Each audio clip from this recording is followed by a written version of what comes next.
What's up, everybody? Welcome to the newest episode of Geekin Out. We are here doing a double feature for Deliverance and Front Room called Unwanted House Guests. Very How's much everybody so. doing tonight? Um, Doing quite amazing. Perfect, very perfect title for this wonderful double feature that you selected for us to take part in. So I'm excited to talk about it. Yeah. Very much unwanted house guest. It's Big time. Big time. All right, so let's start off with a little bit of introductions here. You all know me. I'm your boy Cadence. You can find me on Twitter, Cadence Third World. And to my right, left, I don't know what he looked like to you, but he on my right.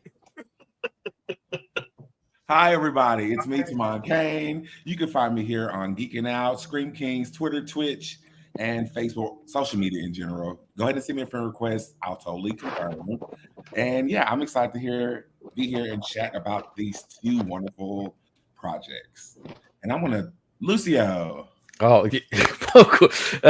Yeah, my name is Lucio. I'm at Lucio Man or at Lucio Man 79 on basically everything. Who picked these movies? Let's go, Ricky. I did not pick this movie, that's for sure. Hi y'all, I am Ricky Z. You can find me at Ricky Z _social on all the other socials around. Yeah. All right, and I'm actually going to change the word for tonight. We're going to make the word for tonight house. Okay. The word for tonight, I've decided, is going to be house. MESS. Right. MESS. If you've got yourself a beverage, I got me a little gin and juice, Snoop Dogg brand, trying this out here. So anytime you hear the word house, go ahead and take a little sip here. I got great. All right. And I have a Water. Little peanut. Little peanut. What you mean water, Lucio? I'm a teetotaler, man. I Oh don't. my goodness. What does that mean? You couldn't get no. I don't drink. I mean, Oh. yeah, no alcohol. Yeah, Oh, Is forever that's or good is like to know. cleanse or something? yeah, forever. Okay. I mean, who knows? Like, Totally respect maybe there'll be a that. reason the next couple of years if you guys keep making me watch movies like this. Keep going. You sort of need to be imbibed. It might have helped. Yeah. Mine was too. It kind of tastes like Sprite. I told you it's got a small hint Drink it to the middle. of grapefruit or something. No, I'm not going to do that though. This is still my first time. It's only 5.9% alcohol. You Drink know? it to the middle. That's basically water. Water, it is water. Drink it to the middle, Keisha. Thank you. Thank you. I'm being a bad influence over here. Golly. My goodness. So chose these two movies because these were the freshest movies coming out that were black led, and you know it's hard to come by horror thriller movies with black leads. And we're definitely going to be unpacking some things here this evening. Sticking with Dr. Pepper. That's okay, Billy. Just throw a little bit of Jack in there. Just a little bit of Jack. No, leave You're Billy good. alone. You're good. Dr. Pepper's fine. Don't put any water in there either. That'd make it worse. All right, so to warm us up a little bit, and for you guys at home, you can feel free to participate in the comments. You can drop your would you rathers, however you choose. But we're gonna play a game called Would You Rather, and it's gonna have a little spooky theme to it. Okay, so you're just gonna drop in the comments which one you would rather do, and we'll go around and we'll give our what we would rather do. All right. Okay, so first up, let's see what we got. Would you rather have every mirror you look into show your future or your death? What? Well, that's a starting question. That is so good. Do we go in order? How do you want to do this? Do you want me to go, or like you want to go in order, or You look like you would answer to him. Let's run it clockwise. Yeah.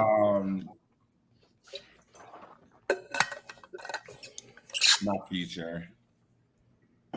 Okay. I'm a hyper fixated person, so if I see my death, I'm gonna go through this whole type of thing of trying to avoid it, and then I'm gonna worry about it, and then I'm just gonna let it happen.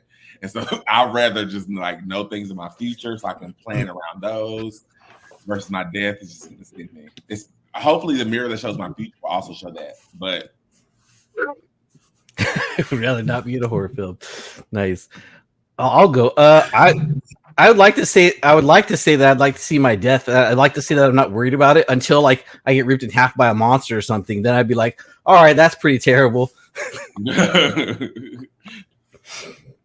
See, At least you'll know what to avoid.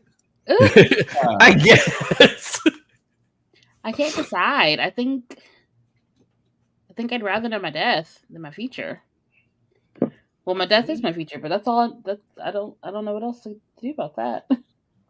And see, that's why I was thinking I would choose the future, because if you're going to show me my future, I'm probably going to see that at some point, depending on how far you're showing.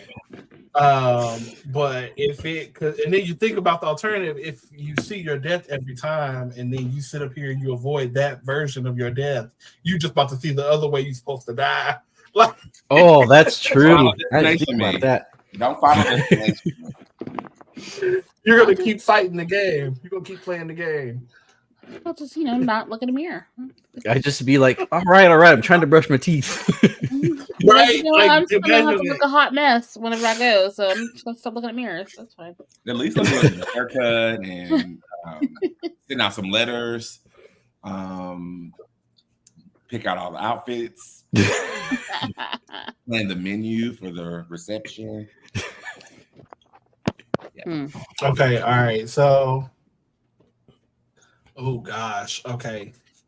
Would you rather find out your house was built on an ancient burial ground or a site of a historical massacre? What was the first one? Ancient burial ground.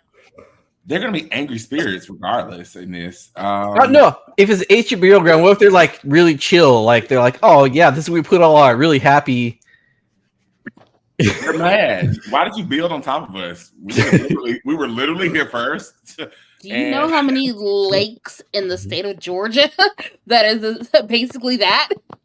I mean, yeah. I mean, Poltergeist was built off this premise. So Lake Lanier is one of them. Lake Lanier and Lake Martin, if I recall. Lake Lanier is Hellmouth. Yeah. Mm-hmm. Actually, I think Lake Martin and Columbus is actually the Alabama side that was a town. Or was it Lake Eufaula? That's the one. That's in Alabama too. Well, anywhere where black people lived and nobody liked it, they did this. They did Oh, jeez. I didn't lie. Facts are facts. I'm sorry. Yeah, that is a very hard choice, because if you think about it, ancient burial ground, yeah, okay, maybe they haven't maybe living in peace, but who knows what kind of magic you're disturbing there versus a massacre. You just have unsettled spirits. No. Massacre feels angry. It feels really it feels like your business wasn't finished and you want to keep murdering and you want to take me over so I can do no. Massacre sounds really bad. And the psychic impressions I feel from walking into this house is too much. Just saying, the number of deaths or injuries that's happened at Lake Lanier is enough to tell me otherwise. Say no. Okay, so then what would you rather do? Come on, we got to pick. Burial ground, I guess. Burial ground. Burial ground. Okay, yeah. That's what I was. There's a chance there at least.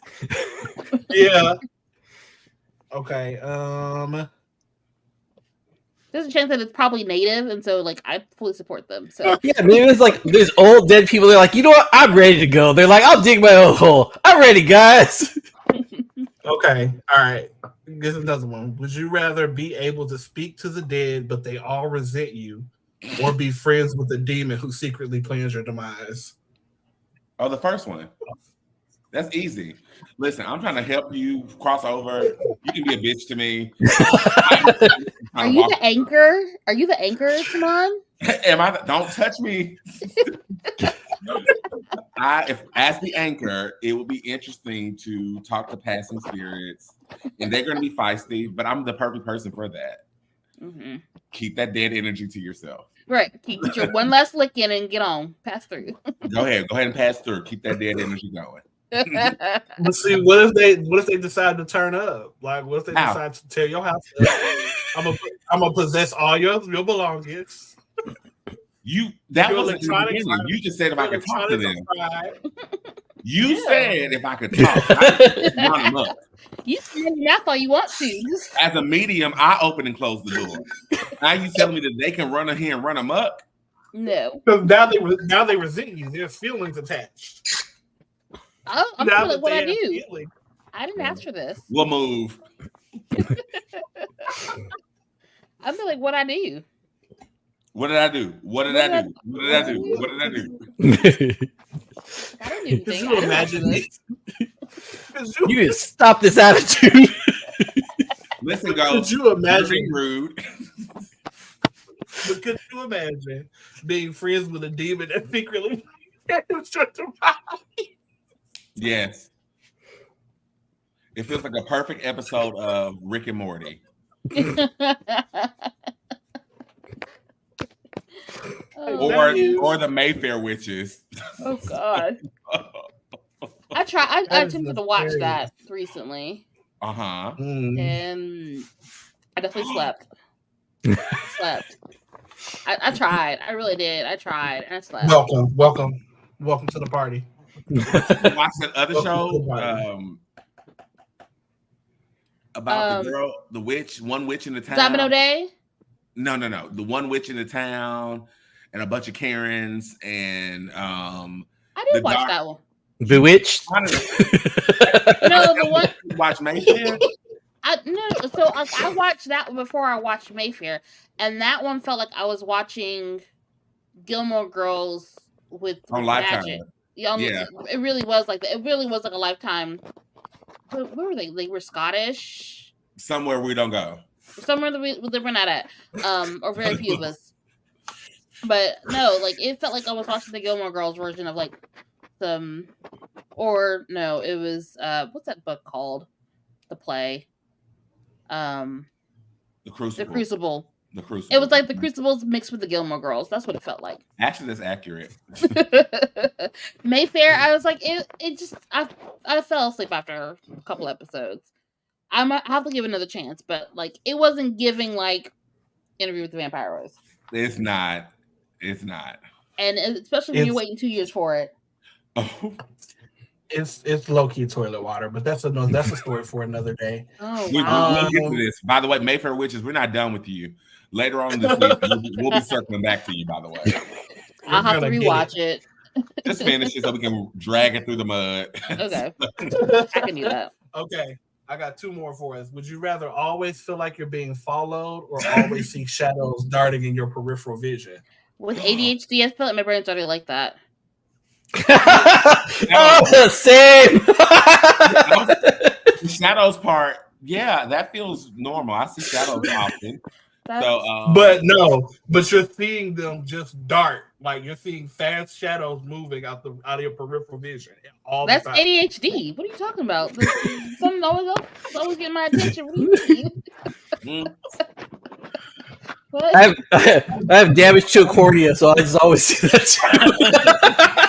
I got astigmatism, so it's always shadows. There's always shadows in my cornea. Oh, and quite honestly, my eyes are awful. I can't see it anyway, so it matters. I think I'd rather go with that too, because if I always feel like somebody's following me, I'll never know when somebody's actually following me. Is there a reason for people to be following you? That will really bother me. No, but you know how you can feel when you can feel someone's presence?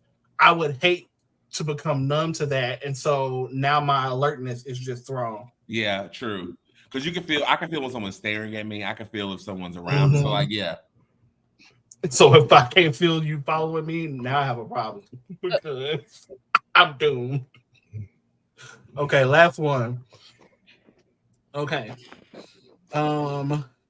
This one is very stressful for me, and I don't know which one I would pick because both options are terrible. No. Would you rather have a swarm of bats fly out every time you open your mouth, or have spiders crawl out of your ears when you yawn? Spiders. Bat. I don't yawn as much as I open my mouth, so I feel like if I yawn once a week, then spiders can come out. That's fine. But every time I open my mouth and bats fly out, that's almost like a superpower that really sucks. It sounds extremely painful to go through. That guy's a D-lister on Supercell. That's my supercell power.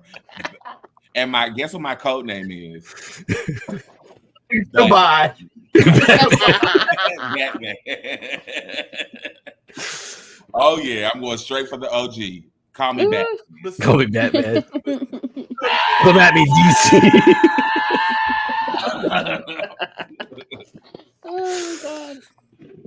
Okay, but see, you don't always know when you're gonna yawn either, and yawning is so involuntary. Just. No, you do that on purpose. I was waiting for someone to do it. Bats are so big too. Bats. If it was the other way, I might stick whatever's coming out of my ears. Like I don't need stuff coming out of my mouth. Well, either way, it won't last too long, and that's all I have to say about that. I'm not dealing with this.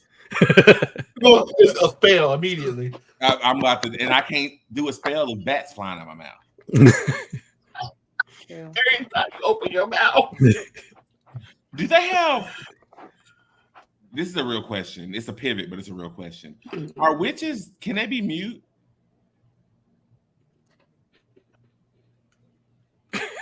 That is nothing to laugh about. I was literally being serious. Don't worry about it. I don't want to talk about it anymore. Never thought about it, so you really cooked me with that because I never thought about that. What was his name on Vampire Diaries, Bo? The one mute heretic. Did he have? Was he a witch? He was a heretic. Bo, he was a heretic, and his tongue was cut out. Mm-hmm. Okay, yeah. I mean, he can do those spells to like that are just intention, like focus, like to do the little aneurysms in your head. But like he's not holding. Oh, maybe he holds hands and channel. He doesn't have to say the spell. They can just channel his energy. So okay, it's ways around this. It was just a random question. I'm so sorry. They can also be mute in Harry Potter too. Apparently, there's a they can spell that. Like in later years, they learn to do spells without saying the words. Oh, ain't that cute? Yeah. Witch mimes instead of witch memes. Stop. Get out. Okay. Stop. Get out. Okay. Okay. So let's dive into a quick commercial break. And then I'm going to come back and we're going to talk about the Deliverance. I'm going to talk about the Ammons family, which is based off on. Going to run through that, give a little background because that is based off a true story. Deliverance is based off of true events. Okay? It's inspired by true events. However, all the things that happened in that movie were not the way that they happened in real life, but a lot of it is. So we'll talk about some of the differences and things right after this little commercial break.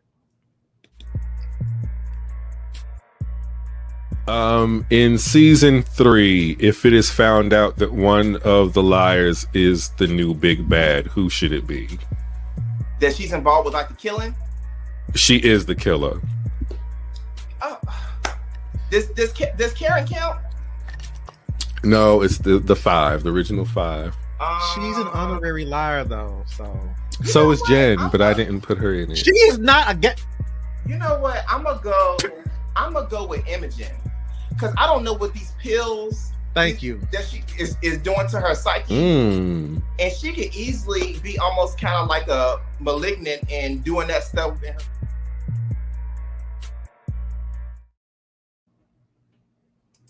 All right. And that was Scream Kings. We are currently in pre-production for season 3, so get ready to the close to the witching hour in October to see us pop out.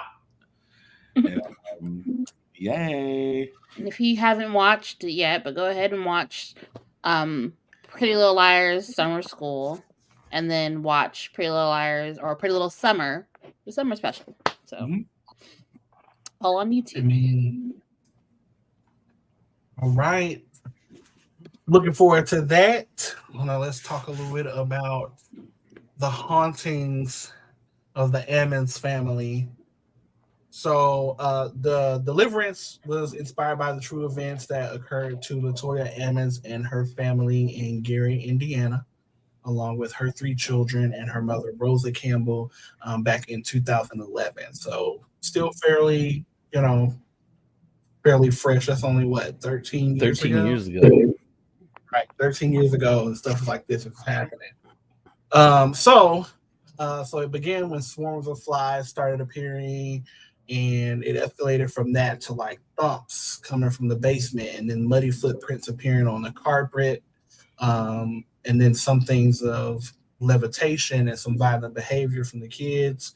The Indianapolis Star has a comprehensive account of all of the alleged events that occurred at the home, compiled from interviews with Ammons, Miss Latoya, police that were there, clergy, psychologists, and it's about 800 pages of official records and documentation of the things that people witnessed from this house that apparently was,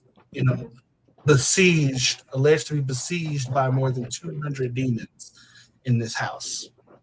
So that's kind of freaky. Yeah, that's what the rumor is.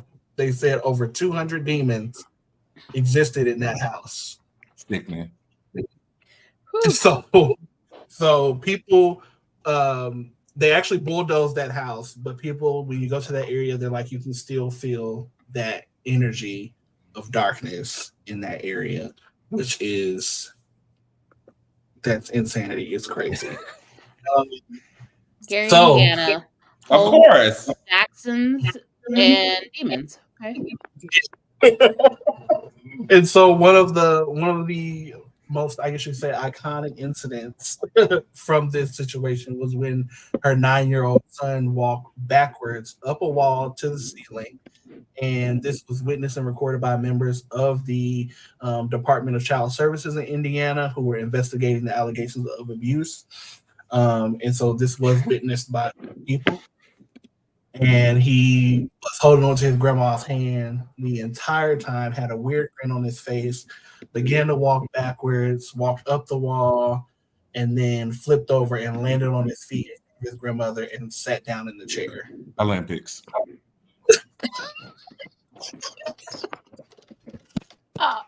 Here's my thing. How do you recover not only as a child who's being harassed by the spirit, but as a parent seeing your child do all these things? Like, do you always keep your eye out for this little motherfucker? Like, do you always be looking at your child like, you got a little spicy this morning? Are you possessed, or do you just need some breakfast? Like, both, yes. Both. You never get off of their necks because, like, hold on, you're doing too much. Doing too much. Little kids become big kids, man. That's scary. I think you can crispy. Hi, y'all. It makes it so you can just really understand why they investigated her the way they did, though, for like the abuse claims and things of that nature. Mm-hmm. Because you got to think about it, over 200 demons in this house. Anybody and everybody's getting it in this house. Yeah. Okay. So they showing up with strange marks, acting weird, doing weird things, saying weird things, smelling weird ways. Like, no, that's crazy. This is why were they staying in this house for so long? I don't understand.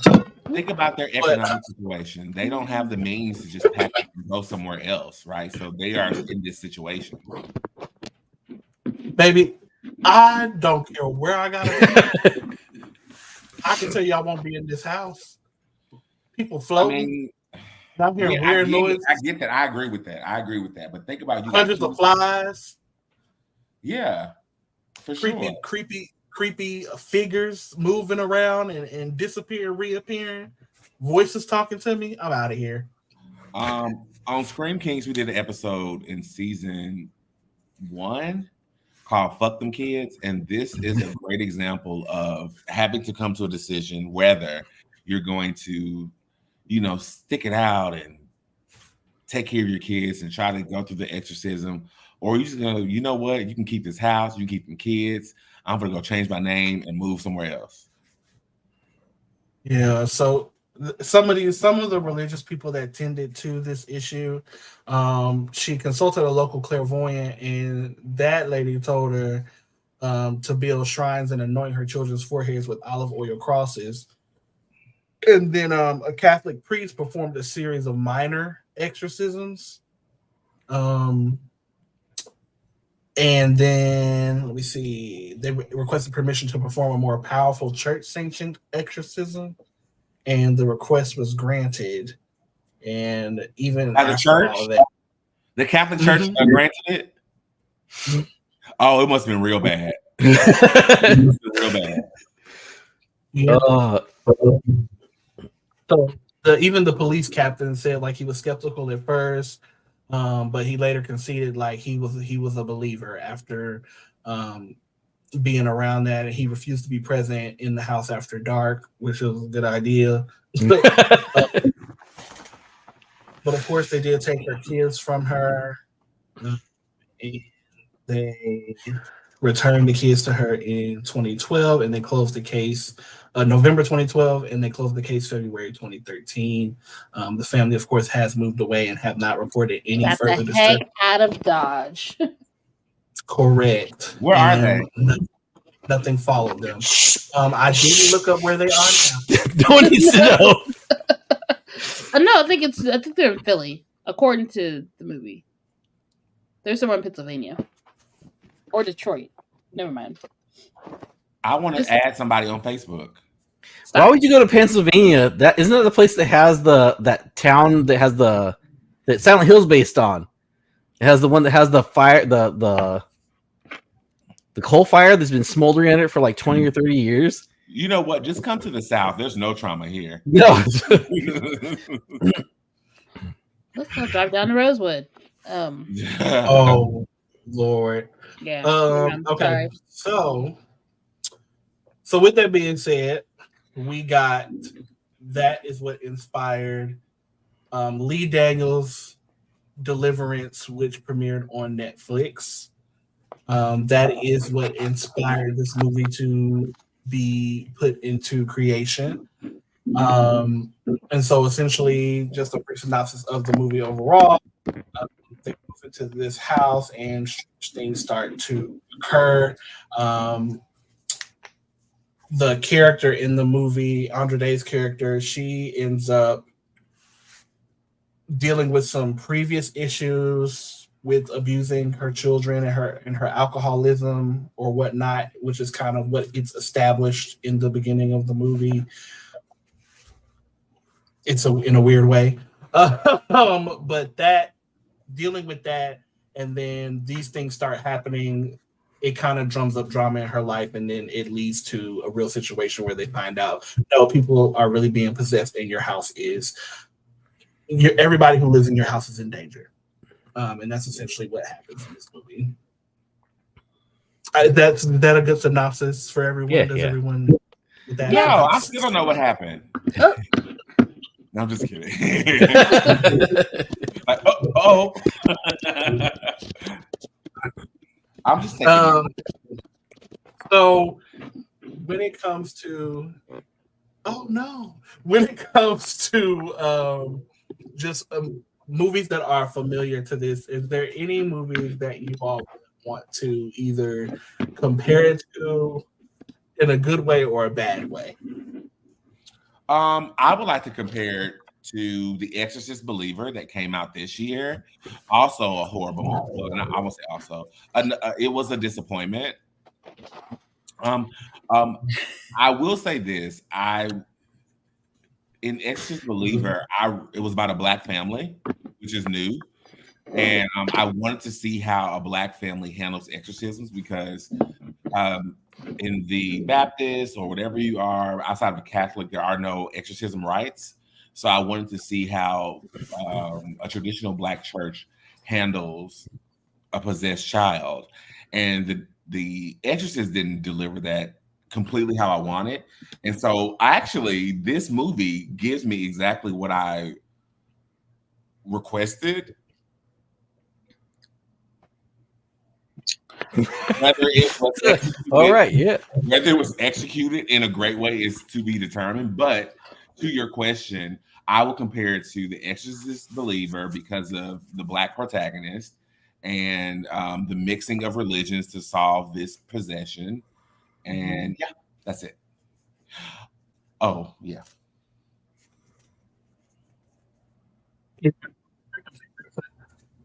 I'm gonna let you know right now. Like, I don't have like a good frame of reference. Like, I've seen like The Exorcist. I've seen, and that's like really the only one with possession like that I've seen. I have not seen any of the other ones yet. Yeah, The Exorcist is where I'm coming from, and the Shrek version of The Exorcist. That. No. Well, I was thinking more along the lines of it gave me this attempt at being two movies, Exorcist being one of them, but then also what is that house? Oh, how did the title just leave? No, Amityville Horror. Amityville Horror. Yes, it gives me kind of a little bit of that, but both of those movies kind of being combined together, but not nearly the creep factor that you would think you would get from those movies being combined together. You didn't get that level of fear and anticipation as you probably would have if it was more along the lines of those two movies, because the Amityville Horror and the original Exorcist were both some pretty intense movies to watch back then as a young person. Like, they were definitely very, very frightening. very, very scary to watch.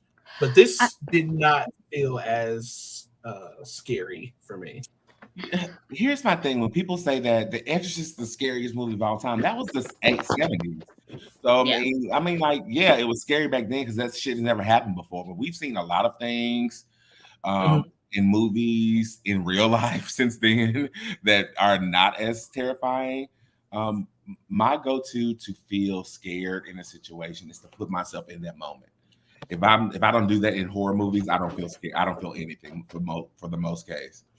And so I feel like it's necessary, Mikey. Hi, King Mike. It's necessary. But yeah, I just feel like yeah, that's all I got. I mean, as far as frame of reference goes, I mean, I have seen far less horror movies than you guys have.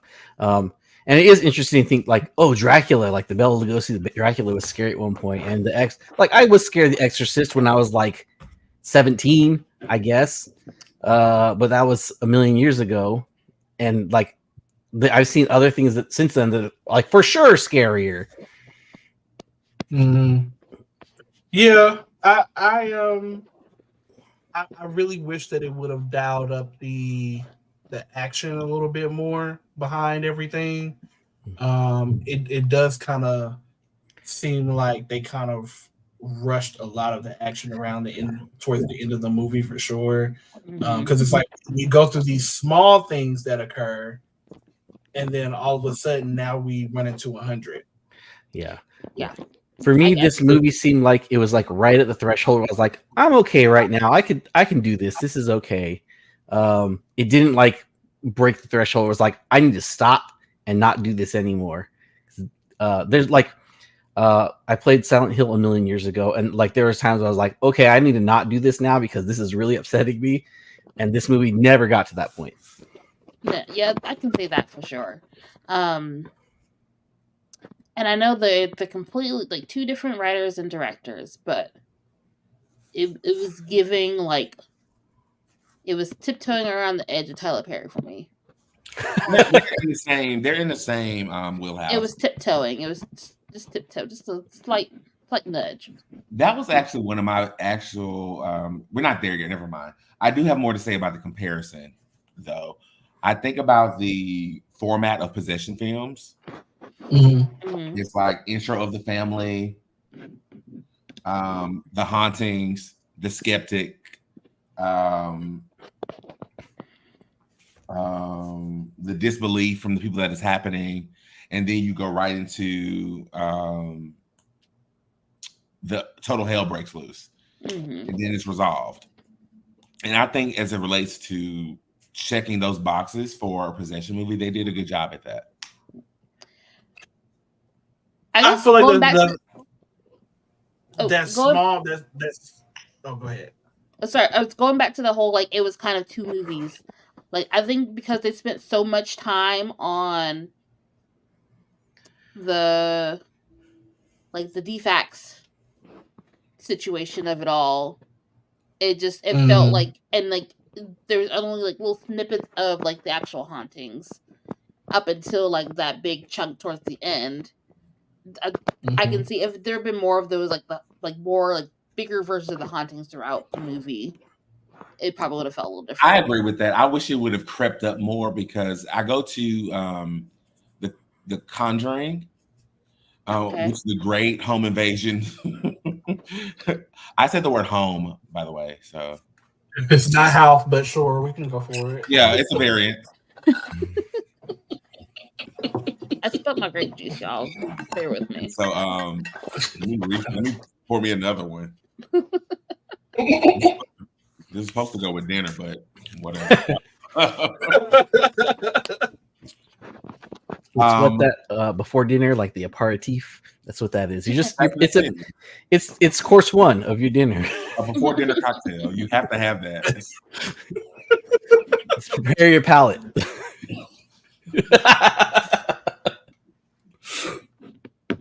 Okay, that's a good point. Stakes have to feel high in possession films. I guess it depends on feel force mean. Good question.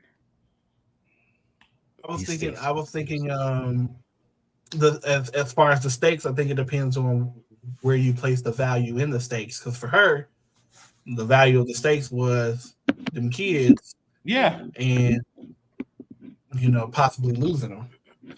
I guess because I guess that portion where like she actually did lose them, that that was so towards the end of the story, and like I feel like if there were probably been like even after they had taken the kids, like if there had been more instances of them being possessed and like the new home that they were in, and probably more of the younger kid in the hospital, I feel like there should have been maybe more, and maybe some more extreme things as opposed to those really isolated events that were very extreme for the rest of the movie.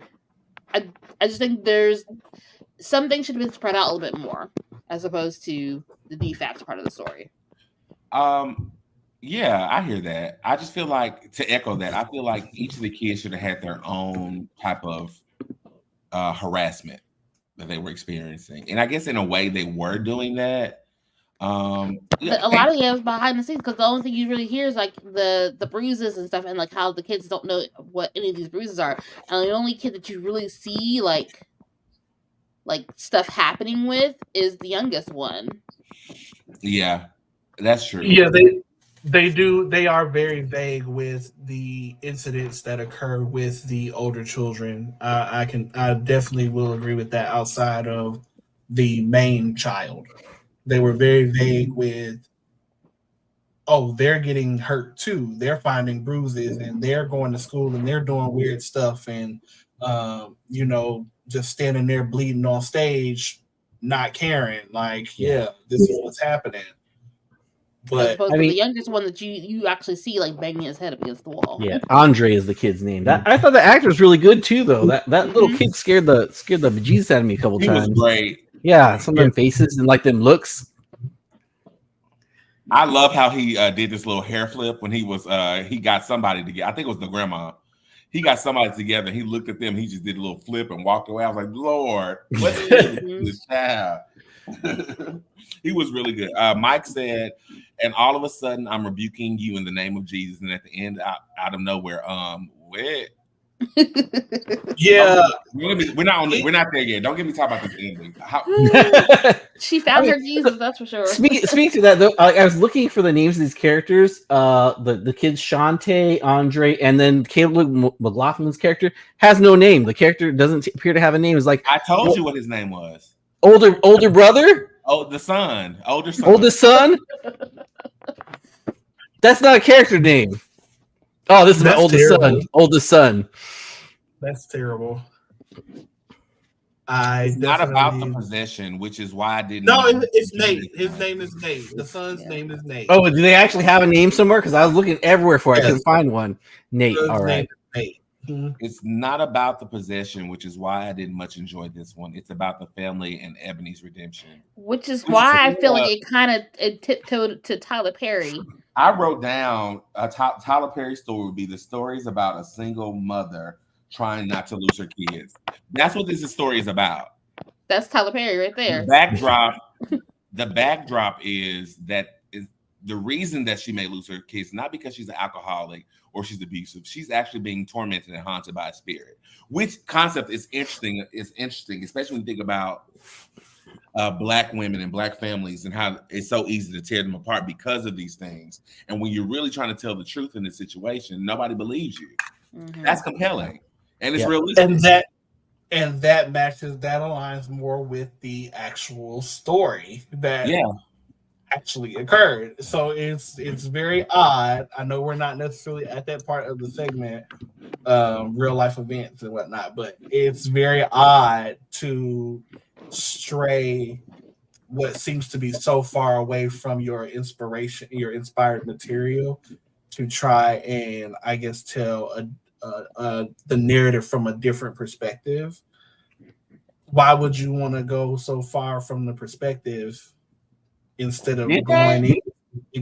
I mean, I would think so, because if we don't have the clear understanding that there were over 200 demons and how much was going on with the haunting and all of the situations that were occurring, if that different type of fear of like, I'm not abusing my kids, because LaToya wasn't abusing her kids, but they thought she was at that time because of what was transpiring. So if you would have went with that and then nobody believing her, to people witnessing and then having to believe and making it like, oh, it's going down out here. Like, no, this legitimately busting out the scenes with demons. We only just faced one.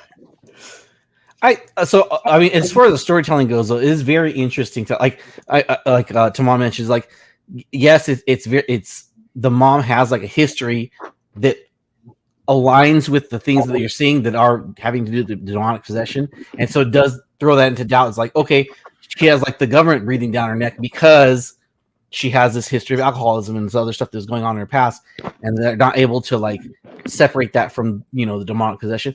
Along the same lines, the fact that they're like economically not able to leave this house, like they're stuck here, and like that has always bothered me about haunted house stories. Like, just leave. Like, at some point you cut your losses and you go. And they even did that. Like, she was in the car, she's like, I don't know where we're gonna go after the grandmother died. It's like, I'm trying to figure this out. It's like, yeah, that's the way to do this. Leave, go somewhere else. Yeah, that was actually one of my positive parts that I liked about it. That that's one thing I think is important in possession films or house haunting films, is that you have to have a reason why they're there, why they're still sticking around. In Poltergeist, they tried to leave, but it was about the kids. They were already attached to the people, and so the house didn't really matter that much. In this one, they tried to leave, but them kids, it didn't matter at that point. Pick your cups up. House was said like 4 times. I mean, I've been sipping throughout, so.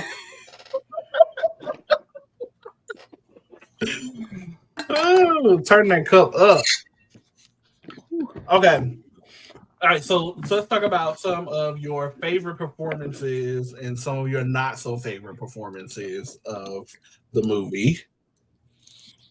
Who wants to go first with that? The youngest boy, Andre, he turned it on and off real quick. Come on, Stranger Things. He did. He did. And let's see. And Glenn Close. Actually, shout out to Monique too. I feel like the daughter, Demi Singleton, didn't get a lot of screen time. Like, I feel like there's probably pieces on the cutting floor, which is like hers and the older brother's like, oh, this is their story. Mm-hmm. The older brother probably got a little bit more screen time because he's probably one of the other most recognizable faces. Probably the most recognizable of the kids. Yeah. Mm-hmm. And he's probably the more current of all of them. Yeah. So I'm on the fence with Andre Day. I know there are tons of people who were just giving rave reviews about her, and in the beginning, for me, she was super flat. It was quite annoying. Like even when she was talking to her mom, in the beginning, it was so dry. It was so flat and monotone. I was like, she gonna have to turn it up. But when it came time for her to turn on like the fear and the franticness and all of that, she did a great job. She did a great job. And you had to have a certain level of appropriate response versus just casual interaction. So that's why I'm on the fence about her. I could appreciate her going and posting up with that corner boy. That's exactly what I was hoping you're gonna say. That I'm sorry. I was just like, you know what? That's such that's a mom. That's the mom right there. That's somebody's mama. She hit him with that 1-2, and I was here for it. And you can tell your mama too. I'll back her up too. And I would say, yeah, I guess I would give it to Andre, the young one. He definitely was good.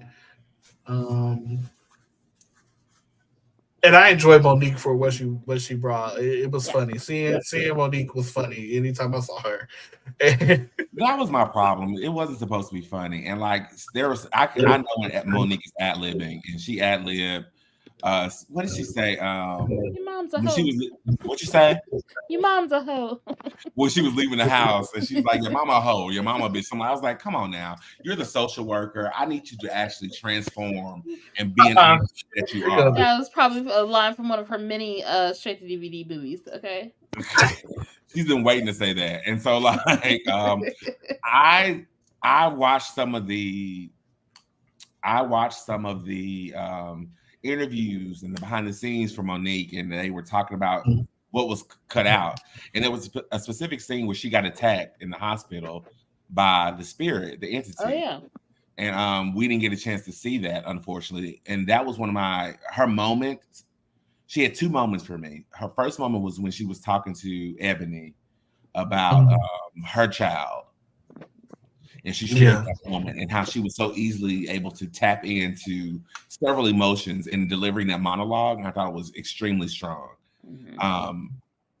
But then she switched and made a comedy later on and turned me off.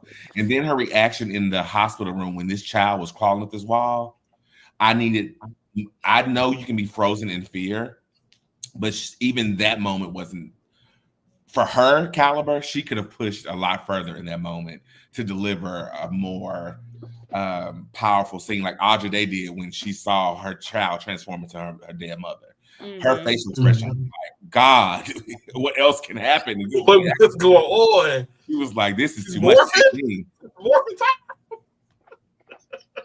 She didn't act like she saw a child climb off the wall. Yeah, I would have been screaming.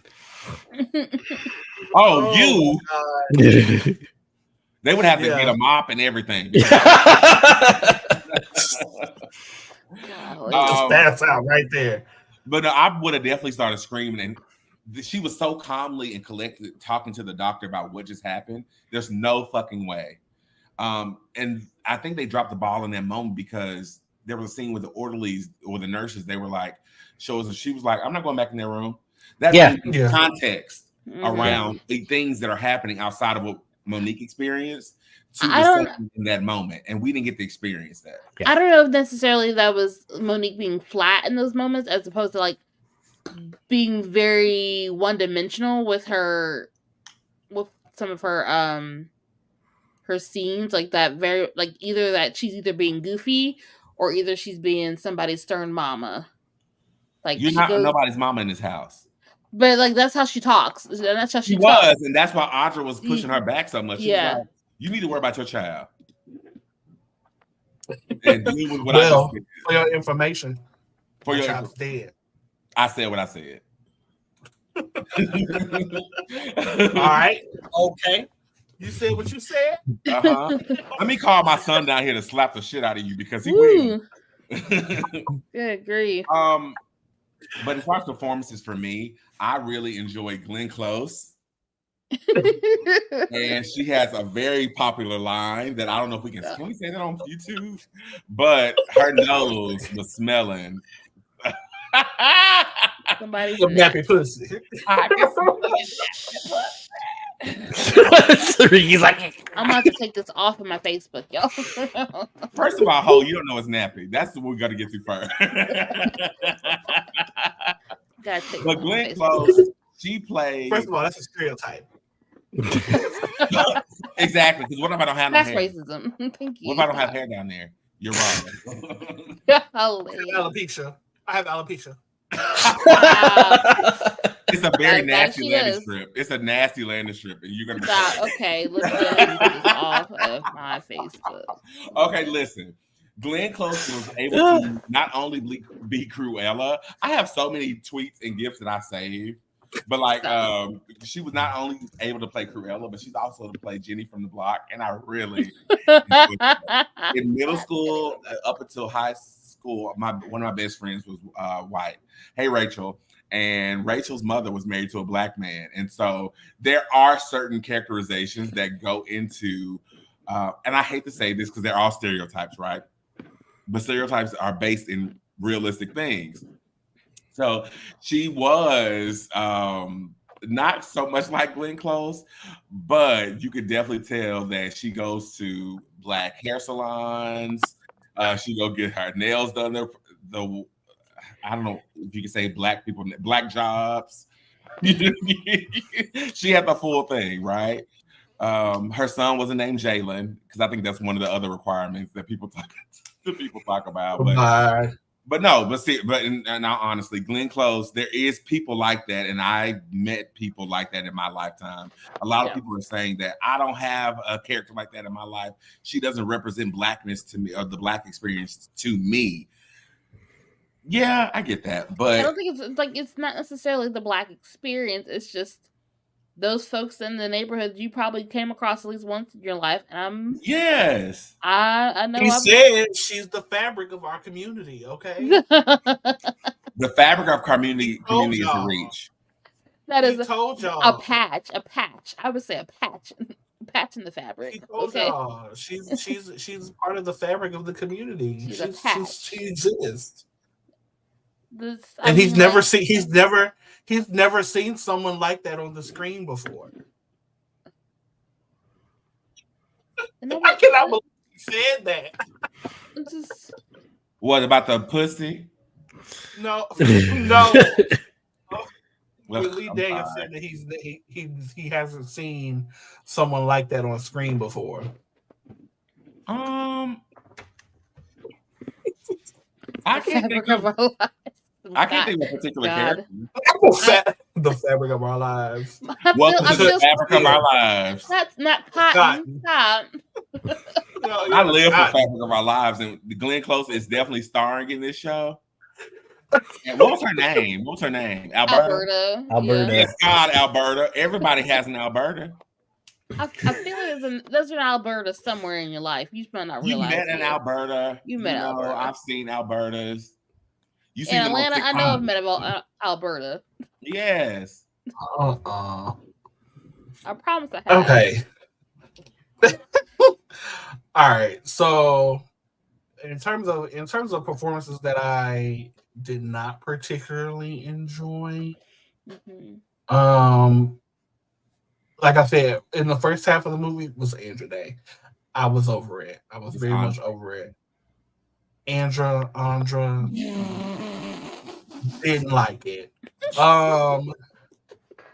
Yeah, her performance was a little bit in the beginning was very meh to me. She was probably my lackluster performance. The kids didn't get enough screen time to be one way or the other. And that's it. Anjanae. Who? Anjanae. Honestly, I don't feel like they used her to the best of their ability. Yes. So like that right there, that performance right there, I am like, what was her point? But also like with some further reflection, if you're taking it the Tyler Perry kind of spiritual route with it, like she kind of gave her a foundation to finish the job, but it's also like there was so much emphasis. You didn't finish the job. Again. She didn't finish the job. But you can't kill the family member, so you have to invite the priest. Like in most possession movies, they don't make it. They're normally two, so both of them don't make it. I actually thought her performance was the same as it is in everything. And that's no. That's not shade. Okay. I love her. She's always solid. And I thought she gave another solid performance. It didn't feel any bigger than other performances that she have or any less than any performance that she have. Her time was short, but for those moments she was on screen, she was captivating. Okay. She did her. Why does every exorcist? Go ahead. No, go ahead. No, I'm just wondering why every single time there's a priest or like the person that's going to do the exorcism, they're like real spooky and mysterious. Like, yes, it's going to be really trying. When they're not like, this is going to be horrifying. This was terrifying last time. It's going to be just as bad this time. How they go. She needs to be introduced earlier. That whole stalking the premises and waiting outside. I didn't mind that, but however, I understand you have to survey to get enough proof to make sure all these things are happening. But bitch, you've been outside for weeks, and you got info on the house that I'm living in already. Like you got full background. Black woman to black woman. She knows the address. Send a letter, man. Hey, this stuff happened. It was bad. Right. And why was it revealed when we just bought this house? Like, you can't sell a house like that. Come on. You know the realtor's gonna hide that. I guess my thing was like when she's like, oh yeah, the last time I wasn't strong enough. Bitch, you strong enough now? Not at all. Not at all. She wasn't. No, was not. Ricky, that bitch is strong enough now. Yes, Ricky. After she's like, I wasn't strong enough last time. I lost the boy. This time you got killed, sweetie. Right. Like, and you didn't even come back as no ghost to help. Like, girl. I thought she would come back and intercess. No, ma'am. This has crossed over. She was so weak and attractive.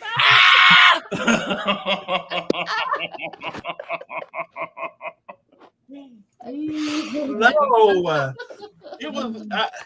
Yeah, they could have used more of her in the film, and I just don't understand how you smell something in the basement. Oh, you see flies coming from the basement, but you're not gonna go down and find out what's going on in this basement. Can we avoid it? Work. But we do that. That's what we're finna go to. We finna. Are you segueing us? Thank you. Yes, I'm segueing us. That basement wore my nerves out. Like, how dare you smell that over the course of days and not go down there in your house? Lysol, something. Send Caleb. Send Stranger Things. He's the oldest son. Yes, that's what children are for. Go run errands around the house and the town. Period. Like, what is happening? Like, Michael, that was just baffling to me.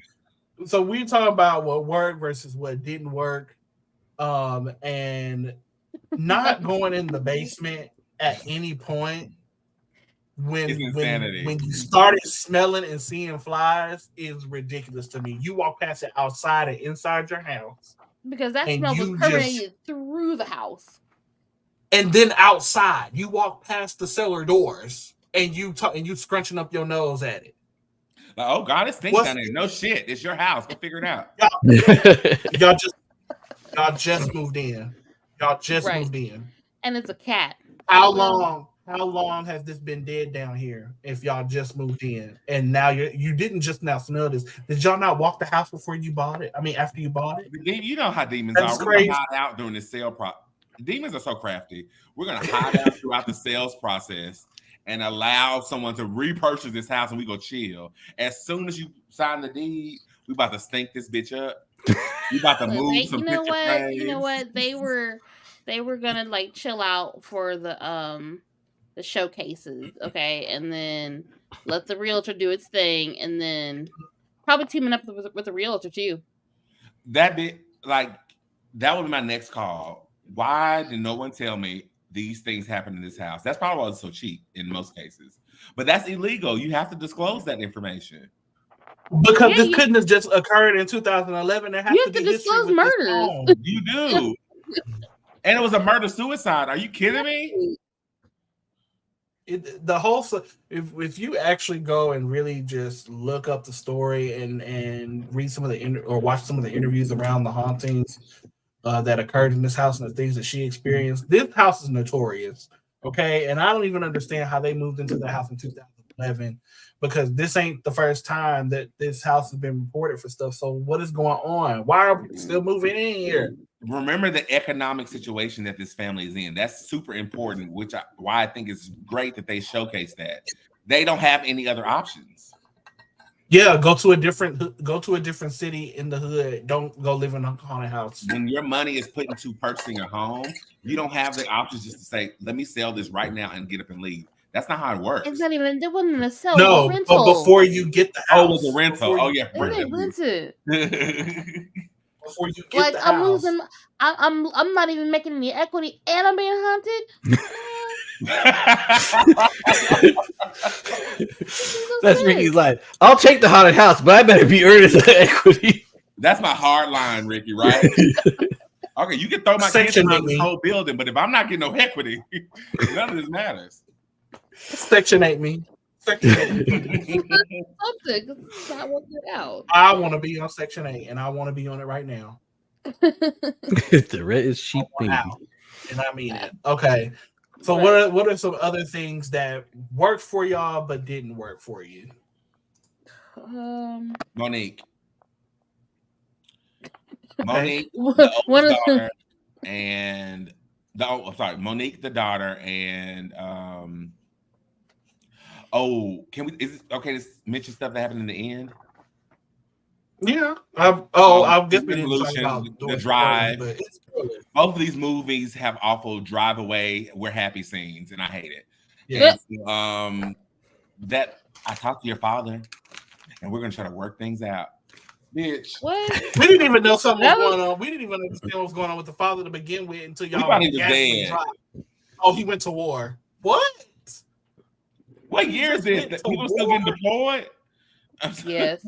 I mean, yeah, they are. Yeah. 2011, probably yes.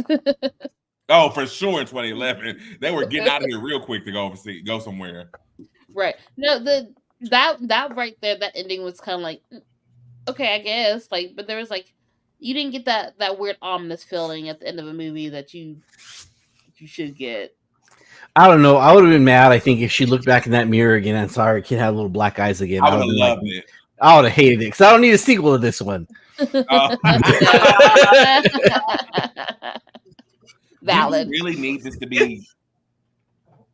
This is an argument about comic book movies that comic is one way to tell a story, and so is, of course, visual media, and the translation of the comic will not be exact to that visual media. So is it fair to say that the real life story will not be an exact mirror to this story as well? And that's okay. Oh, yeah. I mean, real life is really boring. It doesn't have a beginning, middle, end that you need in a story. Like there's no, like, I read through some of the stuff that Cadence had shared with us, and I don't think that, like, is it interesting? Is it scary? Yes. Like, okay, these things happened in Indiana, or was it a gas leak, or was it something else? Who knows? But like that doesn't provide the story structure that you need for like a 3-act or 5-act, however you want to break the story down structure. I 100% agree with that, and I don't think, for me, I'm not holding it to the truth of the real story, right? Like, it's okay for it to pull pieces from that story. The part that I thought was interesting that was left out was the 200 demons, but to unpack that in 2 hours is impossible. So you omit that because it's going to cause too many holes in the script and in the story. And yes, that's important information, but we didn't need it for this particular story that they were trying to tell us. Would this would have been better as a miniseries or a movie? Still as a movie. Oh, 6 episodes would have been juicy. To work, if they would have had the right team to develop 45-minute scripts per episode to really unpack, then we can see what the possession did to these kids. We can see other things. Right. We could have probably got a full picture of like what it was like for these kids, and like the impact it was having at school and things like that. And so those minor scenes. Yeah, like fuck up a teacher. I want to see you slap the shit out of a teacher. Like, come on. I mean, we kind of saw that. But like, I just wonder, like, how often had that been happening though? Like, yeah, like was this just like a build-up thing, or like were like the teachers really just like seeing stuff? Yeah.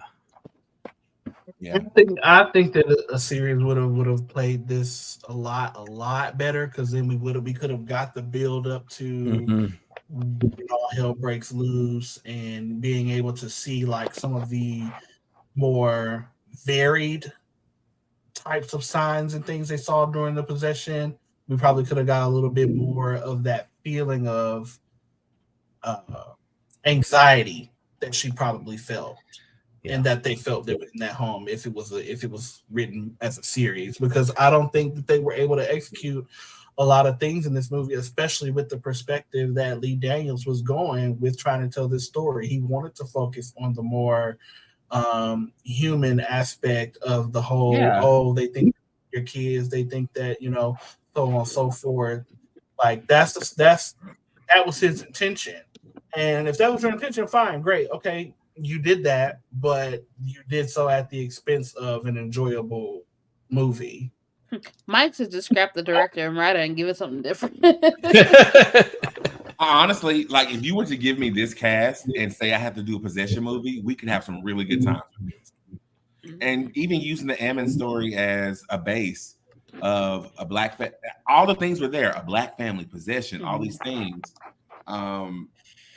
Cameron, you mentioned perspective, and I think the benefit of the TV show would be to, like, this movie gave us Audra's perspective throughout the entire thing, but the TV show would allow us to see the children's perspective, Alberta's perspective. Like, imagine an episode about strictly from the oldest son's perspective, going to school, dealing with whatever he's dealing with, and also dealing with these hauntings of the demons, because you got a hint of that at the end when he was being terrorized. When they all bring three different things, which I hated. He was ripping his flesh off and doing all those things. That's like a mental assault, right? We know that's not really happening, but he doesn't really know that.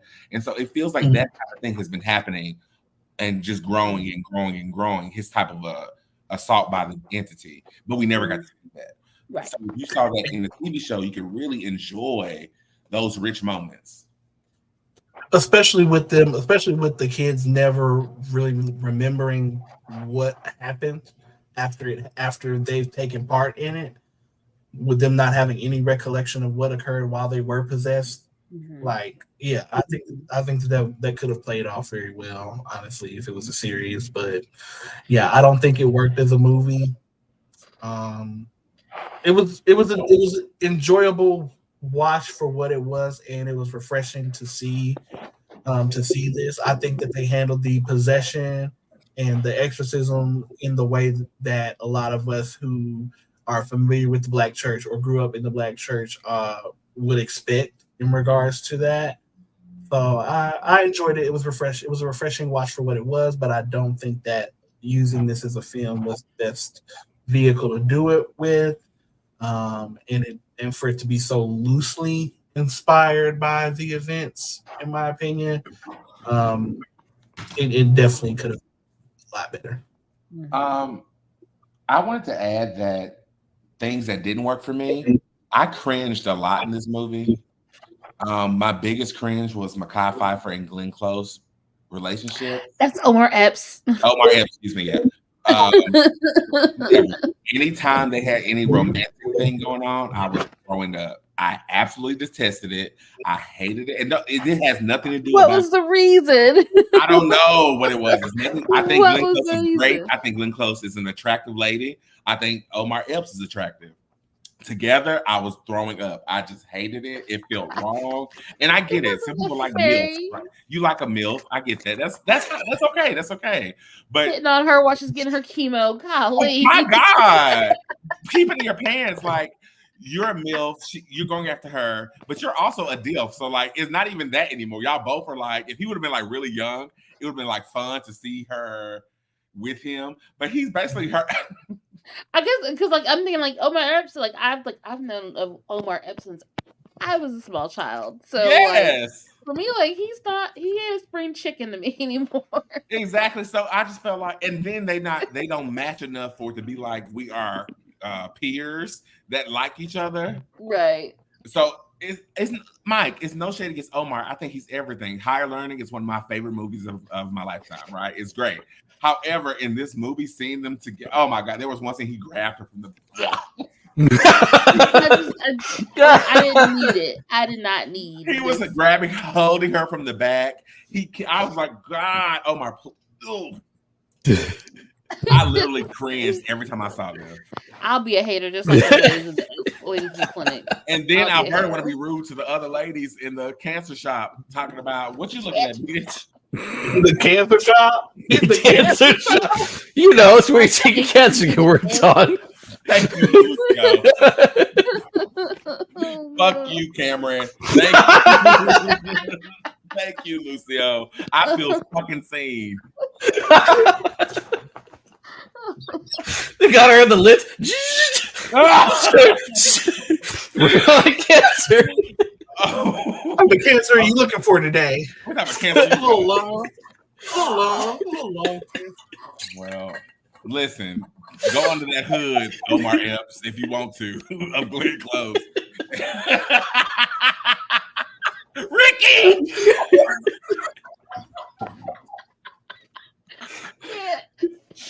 Oh, we need a commercial. Too much. Yes. Okay. So we're gonna wrap up Deliverance. We're gonna wrap Deliverance up. Any final thoughts? Let me throw my shit out there real fast because I have notes. I did not absolutely hate this, but I did not love it. Same. Yeah. Rihanna, Asher, whatever's going on, whoever that was, Brandy, you did okay to me. You looked great. Your wig was awful, which I think was part of the whole thing, but she was fine. Monique's wig was laid. Every time you saw Monique, her hair was laid. I didn't really go for her church women suits, but whatever. She loved it. I wish Stranger Things had more screen time. You didn't have to choke Alberta out like that.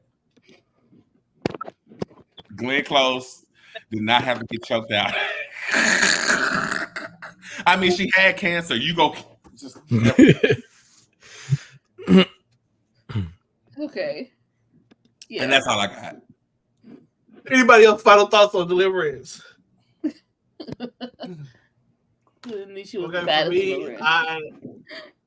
For me, Deliverance, I did not love it, but I did not hate it.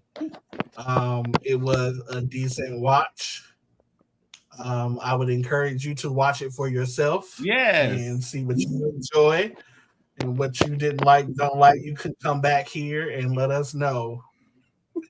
It serves a demographic. If you like Tyler Perry plays, you still go to the live plays and you love all his movies and you are enthralled. And this is no shade. You are enthralled in the Christian lifestyle, Black Christian experience, this is going to be great for you. My biggest problem with this movie is that they took I told this to Cam when we talked about it. I was just like, you chose to go so basic in the entity that's haunting them. And then Anjanou was like, it's an ancient spirit. You mean the devil like in every other story? What are you talking about? Like, you didn't go like to Sumerian, even the Exorcist that was in Sumeria. Like, you didn't go further than that. It was just so basic in the boundaries that it pushed. I was just over that fact of it. And in fact, that took me out of the movie immediately. When it was like, oh yeah, it's the devil. And then she said it's demons. I was like, dude, try harder. Next. This bottle is almost gone, and this is and I feel fine. Okay, Ricky, Lucio. I agree with you guys. It was fun. It wasn't like the best movie ever. It was enjoyable. I liked it more than the next one. Let's go to commercial. I could watch it in the daytime. That's what it was. You watching the daytime, Ricky? Of course I did. You know I did. Yeah, but Ricky. Have to, though. No, it was like I was literally like watching the daytime and twisting my hair. Like it was one of those movies. Not you was twisting your hair like they was in that movie. It was. Boop. That was a good scene. I really liked that scene. I did too.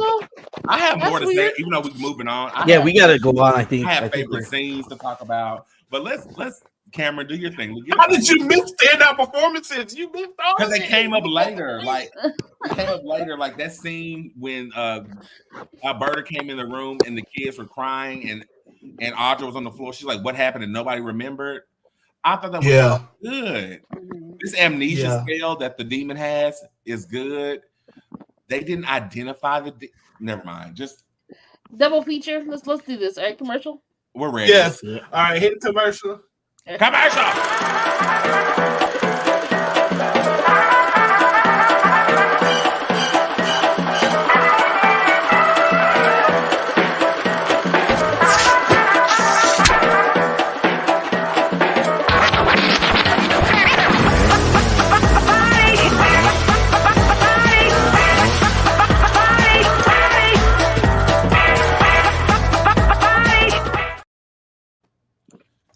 And that is Psycho Killer Card Game, one of our sponsors. And guys, they sent me this marvelous version of the game. Okay, Killer Card Game, and it's really cool. It comes like a VHS, so very retro. And it's 2 to 6 players, 15 to 25 minutes to play. And the title says, "Can you survive?" I probably wouldn't. You come with these rules. Spooky. They give you these rules. God, okay, yeah. And you have all these different cards, like Psycho Killer. It's so cool. And everything's retro looking. And like this one says booby trap. Switch any card in your hand with the top card on the deck. So you don't have any context about what that means, but I do.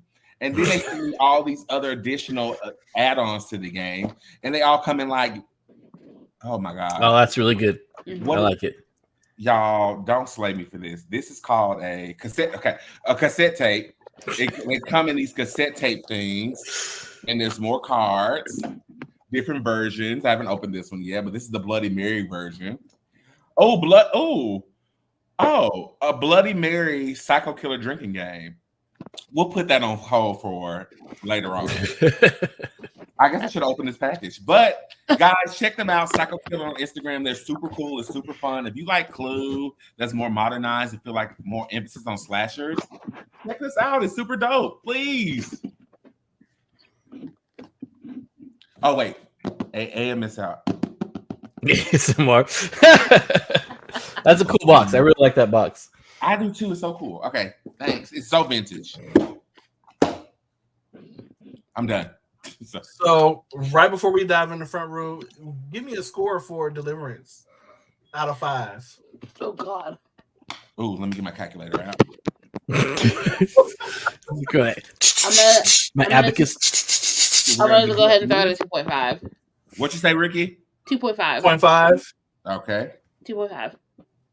I got 2.5 too. 5 out of 5. I'm just kidding. 2.5. So what's that? And I'm doing a 2.75. Yeah, I was waiting for it. And that's together. We gave them a Geeking Out score of a 2.56. Yeah. Thank you, Deliverance. Yeah. I am not delivered. Not delivered.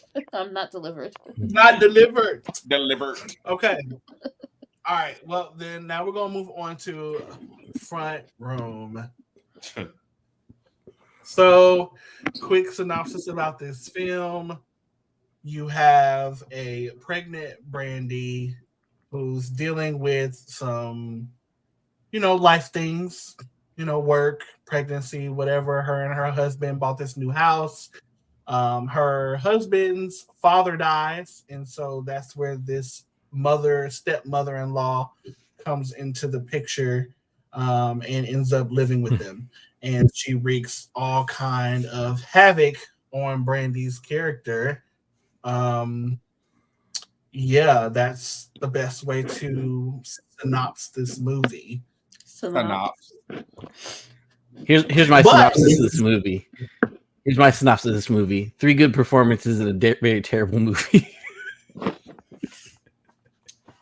I mean, I think we could close the episode with that because.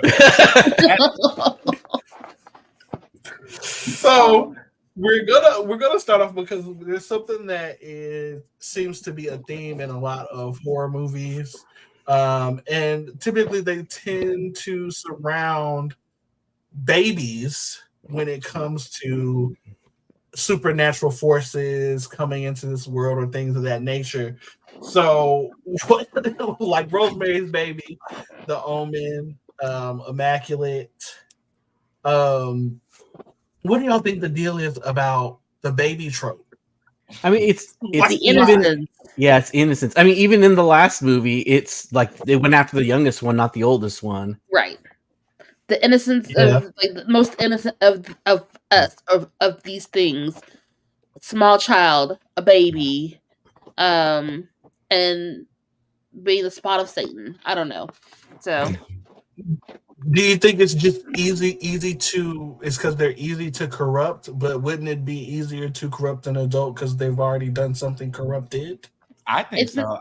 I think everyone's nailed it. It's about innocence, and not just innocence. It's about stealing and corrupting and darkening. Right. I don't think it's about whether or not it's easy or not. It's the fact that it happened to someone. So it's happening to someone so innocent.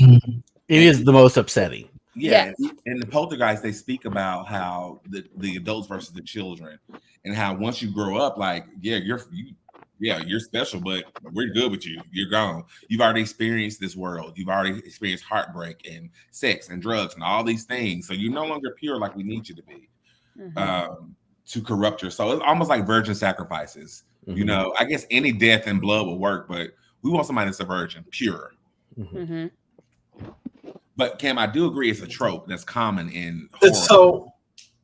So after they've tainted this baby, what are they getting out of this? What are they getting out of this tainting of this pure life? Because now it's tainted, and now what do? You go on to the next life to taint it? Like, you stick with this baby? Do you stick with this baby for the rest of his life, and you just manifest horrible things around this baby? I mean, it's definitely playing the long game, that's for sure.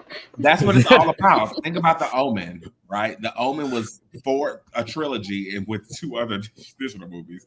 The Omen was all about birthing this child to become the Antichrist, and he becomes the president of the United States. Like, that's part of his goal, is to become the president, all those things. So like the long game of taking this innocent child and Manchurian candidating them to become like this, whatever you want them to become. That's a common trope and theme. And I think that's what this is about. Not Front Room, but not this one in particular. Front Room didn't have a theme, but Front Room, but possession, to your point, Cam, your question about kids and the, what is it called? The innocence and Rosemary's Baby, The Omen, Immaculate. The kids are just vehicles. The overall plan is demons to take over. Yeah. Okay. I think it's just more devastating to see it coming from there. Yeah. So when you saw the trailer for Front Row, what did you imagine was going to be the issue in this movie? Go. I thought we were getting Rosemary's Baby. I thought we was getting into Paranormal Activity a little bit. I thought we was getting Skeleton Key with Kate Hudson, which is a body swapping horror movie. I thought we were getting that. I thought all these things were happening with this wicked stepmother, but we literally just got Snow White retold to us. She just loves to be Cinderella. Which She'll always be my Cinderella. always Cinderella playing with rude ass stepmothers, and it's just like look look, Dee from Moesha was not a rude stepmother.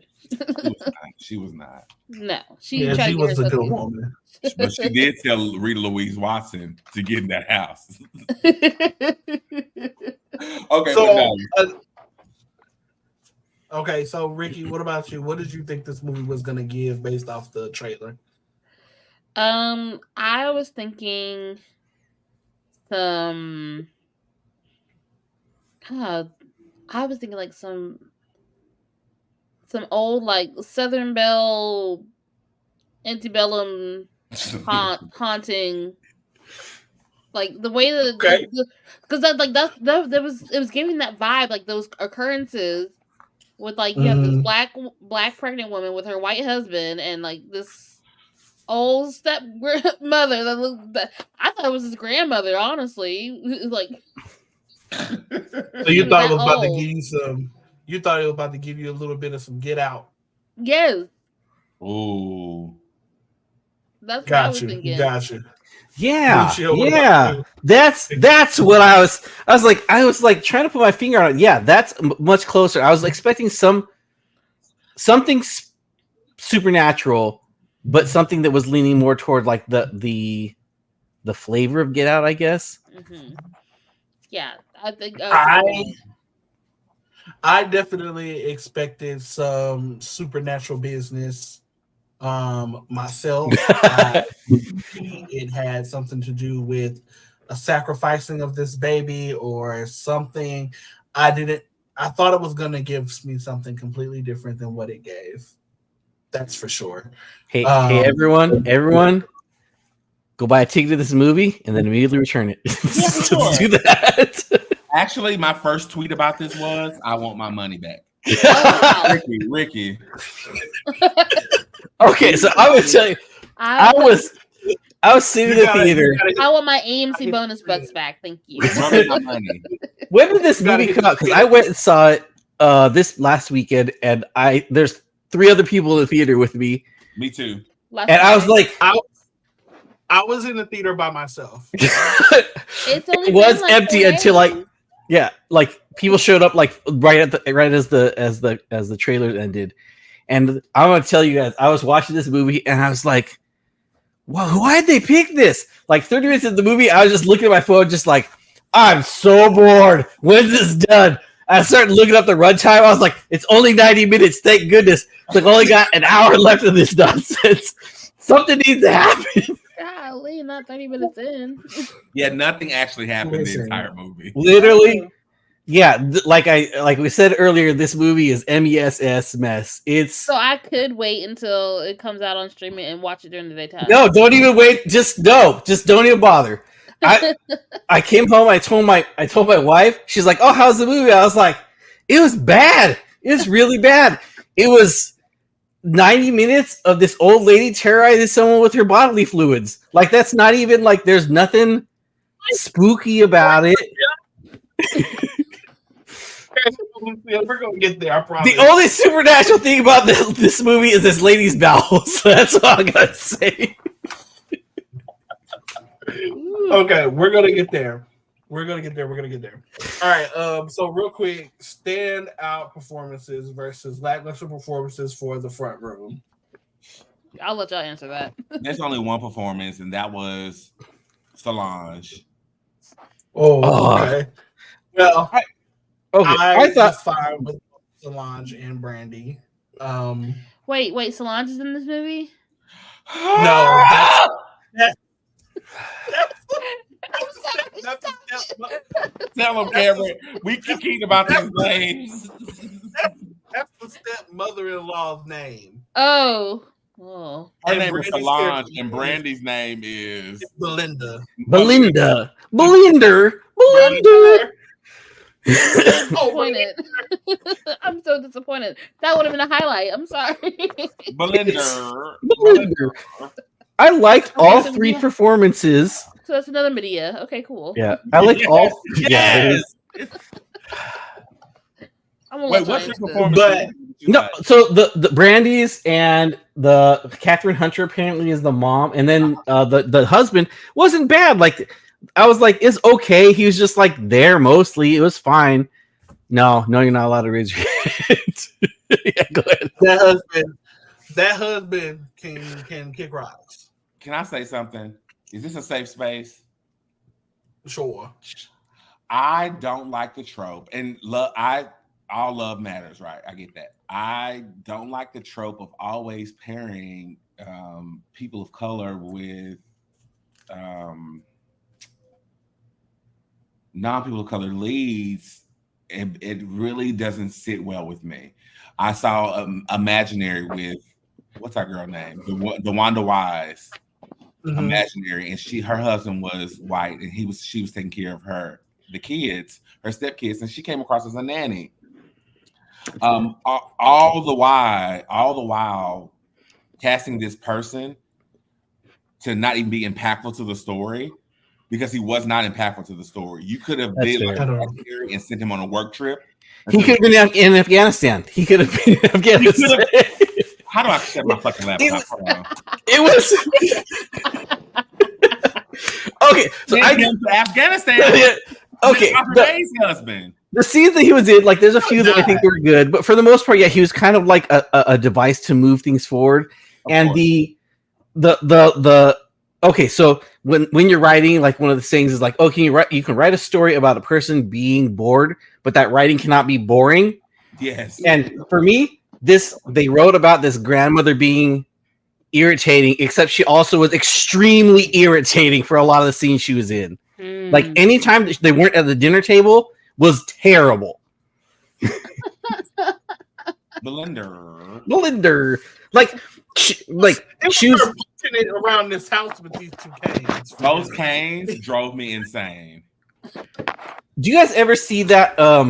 There's this person that does a Halloween costume that's like he's wearing like stilts on his arms, and he's like got cloth draped over him, so he looks like this like quadruped, like weird stilted animal. She moves like that in the thing. I'm gonna find the clip and send it to you guys later because that's the first thing that pops in my head. Yeah, exactly.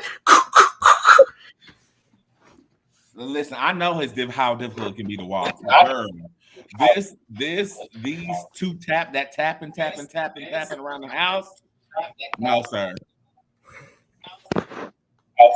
You know what's really cool is they gave the most irritating person in the movie a whistle at one point. That was cool. I love that part. It was a hot. I hate this for Brandy. I hate this for Brandy. I hate this for Brandy too. For my standout performances, that whenever Belinda and Solange had to interact, amazing. It was fantastic because you were going to laugh. And that to me is the best that it could have been, because I don't know what the Egger brothers were thinking with this movie at all, but I don't think that they should ever make another movie because the writing cut that out quick. Yeah, I think that they should no longer be able to just be green light for whatever reason they were green lit before. I don't think that they should have been that. Which indie company greenlit this? Was it Blumhouse? It's A24. A24. It's probably the first time I ever made an A24 movie. Me too. They're great. So you guys talk about the last movie being 2 movies, this felt the same because it's like they couldn't decide if they were going to do this like supernatural thing, like with the like weird religion stuff, like the conflict between that, and then also this like other thing where it's just this racist old lady being crappy at Brandy for 90 minutes. Which is what it ended up Yes. being. Mm-hmm. Which was a horrible It ended up choice. being exactly that. There We were don't have all to watch these that. all these supernatural red herrings they were trying to throw just to give us literally nothing. It was really annoying. It really played with my time. I wish they'd leaned more toward. Okay, there's a point in the movie where the son started like, leaning toward like, oh, he's like, Brainwashed. I'm starting to, yeah, he's like, I'm starting to believe my stepmother again, kind of thing. And I was like, at that point, I think it was like 45 minutes in the movie. I was like, if he breastfeeds from this lady, I'm going to be pissed. And of course, that's one of the scenes that they cut to, like this weird, like Madonna and Child thing where the guy's drinking from his mom's like ancient boobs. And then it was like 6 of them at one point, and I got that weird because they had that they had that weird tripe. Like I really wanted to, because they did like it opened with that scene where it's the 2 parents standing like this pose on the triptych where they open the mirror and it's the grandmother holding the baby and then the 2 parents like this like saintly type pose. I was like, okay, that's interesting. All right, let's see what happens here. And if they just leaned into that, I think you would have had a really interesting movie. And instead, it's literally Brandy cleaning poop and pee for like 45 minutes of the movie. And There's a scene. Excuse me while I yawn. I'm gonna have spiders come out of my ears. Go. It's better than listen to this nonsense. It's I was so mad at this movie so many times. And for everybody who's watching, this is not an over exaggeration. This is not us being shady or petty. We are literally telling you that this movie has no thing to add. It is nothing. Literally, it's literally of them recording this idea of a horrible stepmother, and then it's over. Yeah, and there were things that were a little creepy. Yeah, that scene was amazing. That scene was great. Like this scene right here, when all the hands on the belly. Yeah, and they're all speaking in tongues. Yeah, and Brandy starts like trancing like every time them and then the grandmother doing the same. She starts speaking in tongues and she kind of goes in that weird trance. Also, okay, happen. It means nothing. Yeah, nothing happens. Okay, I'm going to point out what was the start of the last movie. They have like a reference to like some religious stuff, right? And they're like talking, and this one starts with Brandy teaching a class about the goddess. I was like, okay, this is interesting. Like, and this thing is a symbol of this is a symbol. And what even is a chair a symbol of? A chair? Who cares about a chair? Nothing. It meant nothing. And I don't know what it was about chairs in this damn movie either. No, it meant nothing. I was like, what's spooky about a chair? To the chair that was in the nursery, and then the uncomfortable chairs at the dining room table. Like, we're just talking about unwanted people in the house. This is unwanted house. No, and there's like 900 times Brandy should just thrown this lady out of the house. Like, whatever. You paid for the crap, whatever. Have the house. I don't care. As soon as she pulled out that Daughters of the Confederacy certificate, that lady should have been gone. Ricky's just like, what? What? Yeah, it's this literally just like this throwaway thing. Is like, oh, she's going through her crap, and she's like, oh, you were in the Daughters of the Confederacy. Leave my house. Can I read this? A review my friend put on Facebook. He said, "The Front Room is a dark comedy that stands out as one of the most engaging films I've seen in quite some time. The story unfolds with a perfect blend of humor and intrigue, pulling the audience into a fun, campy tale of family dynamics with a twisted yet comedic edge. Brandy delivers an unexpectedly brilliant performance, showcasing her range in her role. I agree with that. Combines both humor and depth. She navigates the emotional complexities of the character with ease, providing moments of genuine warmth and comedic timing that gives the film its heartbeat. Catherine Hunter is another standout, bringing a level of gravitas to her role that enriches the overall story. Her eccentric and unpredictable presence elevates the darker aspects of the film, creating a fascinating contrast to the lighter, more humorous elements. Together, Brandy and Hunter create an electric dynamic, making the scenes together some of the most memorable in the movie. Yes. Do you have one less friend now? Do you have one less friend? Pacing of the I film. agree. I agree with that part. The pacing of the film is spot on, keeping you entertained from a start to finish with dragging or rushing through key moments. What key moments is my question? The Just soundtrack- dragging. Just dragging. The soundtrack complements the film beautifully, enhancing both the emotional beats and the humor. If you are a fan of quirky, character-driven stories with a unique sense of humor, The Front Room is definitely worth watching. It's not just a movie, it's an experience that balances dark, thought-provoking themes with the entertaining and hilarious telling of a familiar adventure. 8 out of 10. I hope your friend got paid well. No, because I didn't see that same movie. You I know, didn't see that same movie. he got the director's cut. An 8 out of 10. It's insane. And don't get me wrong, because I'm very capable of watching movies from a non-biased perspective, and I love Brandy. I absolutely adore her. She's my favorite artist of all time. But the movie wasn't it. It was not written well. Mm-mm. The Eggers did not do a good job of filming it. I don't like the way that it was filmed. It didn't. The story was not. You just need to do one thing or the other. Because trying to give me horror trope red herrings, but then to just tell me that, oh no, it's just dealing with the stepmother-in-law invading your space because she's an unwanted house guest and just making your life hell because now she's become what they call it, not dementia. indigent. Lost her. No, she lost her when they lose their constitution. She's Incontinent. She's incontinent. Literally a plot point of this movie. Yes. That's what made things worse, is the fact that she was incontinent. Because if she wasn't incontinent, she would have been an annoying ass bitch. But now you're an annoying ass bitch who I gotta clean up after. Also, okay, so now we talked about ass bitch who I gotta take to and from the bathroom. Yeah, that's some nonsense. And We talked about home prices. Also, why do you invite someone in your home? Like, I understand that, but like, they don't like this lady, and they're gonna let her devalue her home because she's gonna die in this house because they wanted her money, and they got it.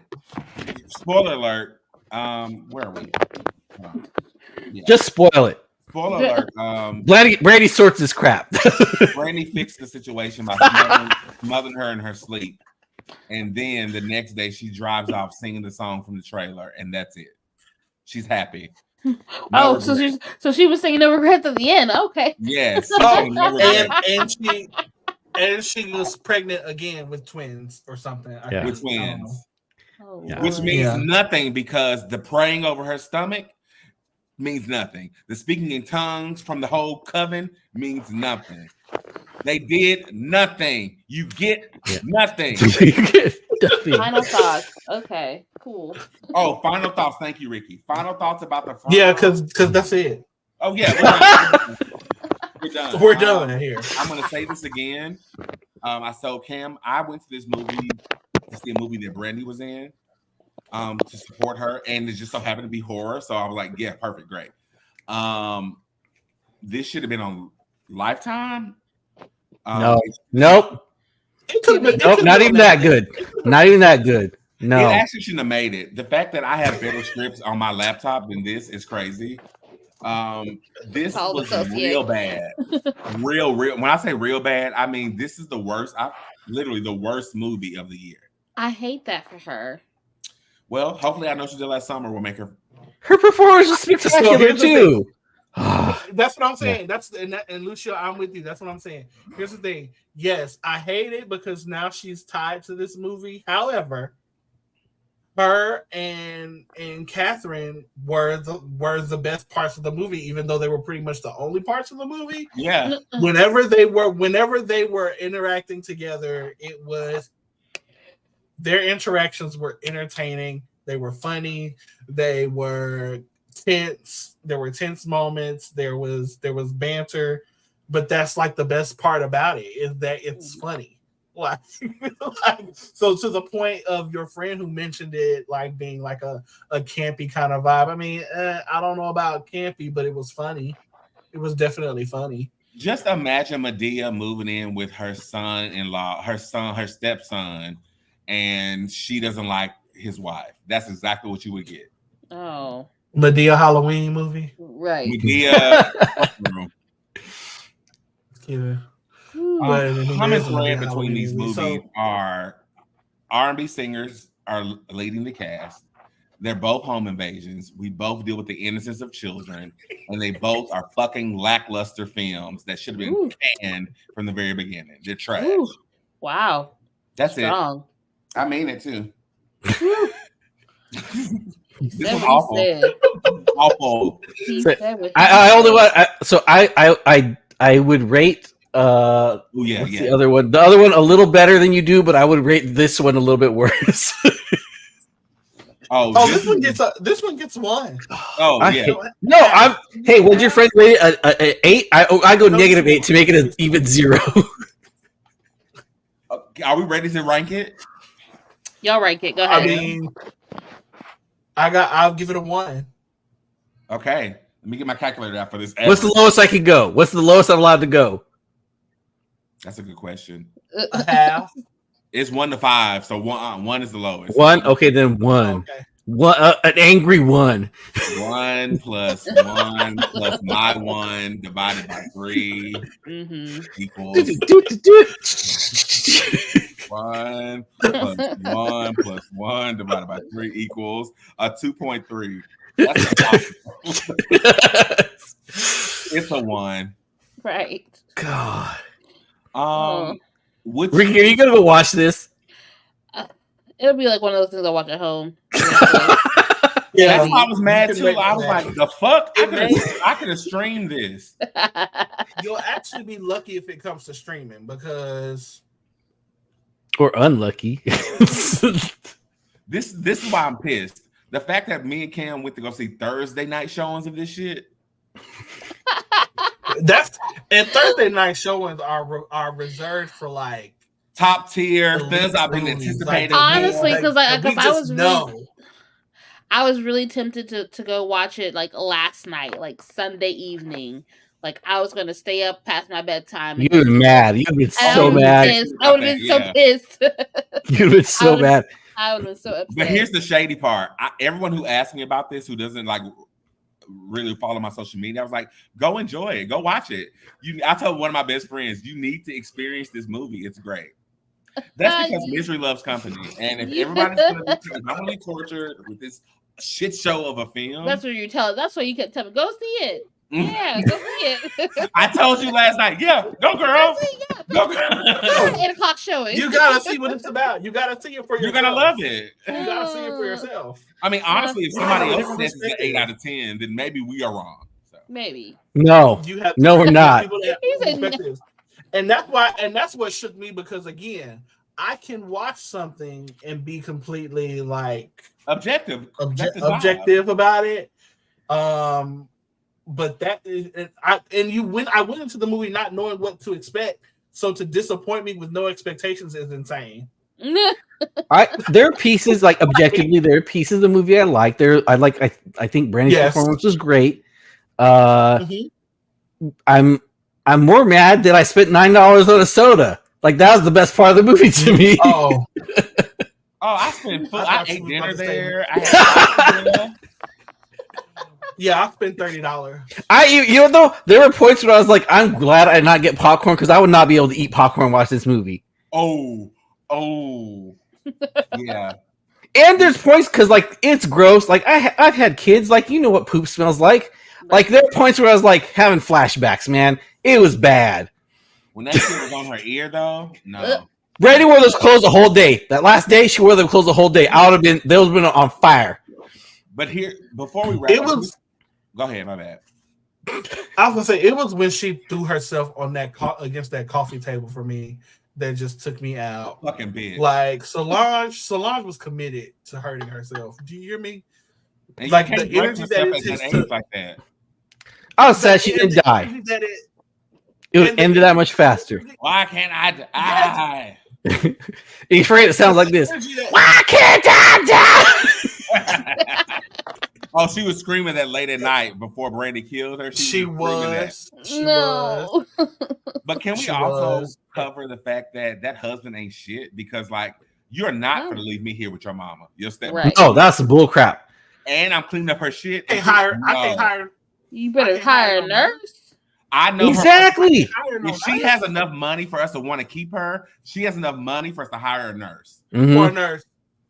Also, they brought that lady in her house knowing that the husband's history with her. Like, as a guilty pleasure, I read the "Am I the A-hole" things, and like, there's so many instances of a spouse being like, "Oh, my husband or my wife has a bad relationship with this. I brought them into my house as a surprise so they can mend it." No, don't do that. Let them have their bad relationship. They're an adult. And then the relationship. But then when you go ahead. Mm-hmm. you didn't even get a really good solid background on why their relationship was so off, besides she made him sing Jesus Loves Me or whatever for his dinner. Okay. Ooh. I felt abused. I don't know. I'm a little different. I felt the gravity of their relationship was portrayed well, but the problem was they didn't build on that anymore. Like, I understood they established that they have a nasty relationship because she's this fucking religious zealot. Great. Sure. I get that. That's super easy to understand. But now that, because this is also your fucking story, because she's your stepmother in your home. So we need to see you and Brandy experiencing this together. It'll be great if you help cover up the murder, or you. He does not push back enough. Like, he should be like, "No, she's not coming to my house. No. Yeah. Yeah. So I was just, and even when she was in the house, that moment where he starts to side with her seems so unreal. Because unless it was a supernatural part of it. Yeah, that. Exactly. But it got you nowhere. It got us nowhere. It was a movie that led us to nowhere, and unfortunately, we are here. Yeah, so we had a double feature. For our first double feature. Let's do this again, guys. Let's do. We should. Oh, man. But, hey, you know what? The next double feature is going to be better. The next double feature is going to have better movies, regardless. We are going to have a better double feature. We're going to find movies you can believe in. Okay? we're going to find movies you can believe in. Okay? Because we tried to have faith in these two productions. Only one of them came out a winner in this particular scenario. And even then, generous. They didn't really win. That's so we're sorry. Watch again. Huh? If I had to, with a gun to my head, the Deliverance, easy, yeah. Not even a question. No, actually, for the laughs alone, I actually would probably watch Front Room just to laugh, because I know there's some stuff that I had to have missed in that movie theater, and I know if I watch it again, I'm going to die laughing at how bad it is. No, I need to it's see gonna Omar bring Epps me. It's slapping gonna bring me ass. I take it back. If someone's got a gun to my head and they have to watch the movie with me, they're watching this one. They're watching the Front Room with me. Yeah, you want to torture me with a gun? You're gonna watch this fucking movie. Yeah, that's part of your brain now. Good luck. Give me my money back. Give me my time back. I reclaim my time on this movie. Yeah. Again, Ricky, give me my money. Run me my money. Just give me my money. Give me my money. Give me my money. Yay! Just give me my money. Oh yeah. Ricky, you have to say it too. Oh no! Just give me my money. Just give me my money. Oh, I'm having trouble hearing you guys. No, Lucio, you're next. Okay, Ricky, do it too. Just give me my money. Give me my money. Yay! All right, Lucio, I hate this. No, I see this trend. I hate this. Oh no! Forget you My- guys. You have to My do favorite it. is No. little kids saying it, and then like no one's like responding. Yeah, no, it's messed up. And then It's try, so like, messed flip it up. off, and it's getting like a cow. No. What are you doing to your children? That's the bullying crap. I don't like bullies. That is not okay. I'm Maybe. weak. That's 100% bullying crap. So you're not gonna do it? No. Okay, Ricky. Why give you a chance? I've already did it. I've already done it. I ain't doing it You're again. out of it. You're out of it. You don't want to do it? No. Okay, Time I'll do out. it again. You're out of it. Just give me my money. Ooh. Final thought. The cruelest prank.